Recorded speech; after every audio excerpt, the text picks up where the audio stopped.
আমরা এখন খুলনার বাইপাস সড়ক ধরে যাচ্ছি। বিল ডাকাতিয়ার বুক চিরে একেবারে মাঝ বরাবর এই রাস্তাটি রূপসা সেতুতে গিয়ে মিশেছে এবং আপিল গেট থেকে যশোরে গিয়ে মিশেছে রাস্তাটি।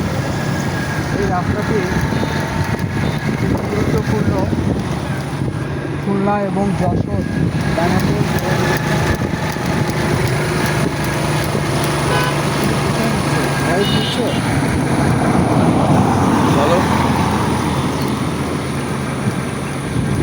এখানে রাস্তার দুধারে সামাজিক বনায়নের অংশ হিসেবে এখানকার স্থানীয় বাসিন্দারা অনেক গাছ রোপণ করেছে।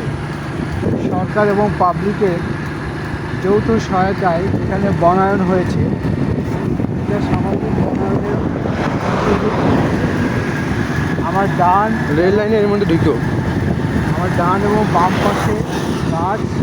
এখন আমরা রেল স্টেশনের দিকে যাব। যে রেল স্টেশন মোংলাতে গিয়েছে। বেনাপোল এবং মোংলার মধ্যে রেল সংযোগ স্থাপন করেছে। এটিও বিল ডাকাতিয়ার মাঝ বরাবর অবস্থিত। এখানকার ল্যান্ডস্কেপ প্রাকৃতিক সৌন্দর্য খুবই চমৎকার। তাল গাছ, কচুরিপানা, তারপর খাল রয়েছে দুপাশে, ছোট ছোট জাম গাছ সদ্য লাগিয়েছে সামাজিক বনায়নের আওতায়। সামাজিক বনায়ন কর্মসূচি এখানে খুব সুন্দরভাবে পালিত হয়েছে আমি দেখতে পাচ্ছি। আমার ডান পাশে হোগলা বন। এই হোগলা এখান থেকে সংগ্রহ করে কৃষকের স্ত্রীরা পাটি বুনে থাকে। এই যে কাশফুল ছোট ছোট কাশফুল ফুটে আছে, ছোট ছোট গাছ। খয়ে গাছ আছে, খয়ে ফল। আমরা খুলনার স্থানীয় ভাষায় এটাকে খয়ে ফল বলি।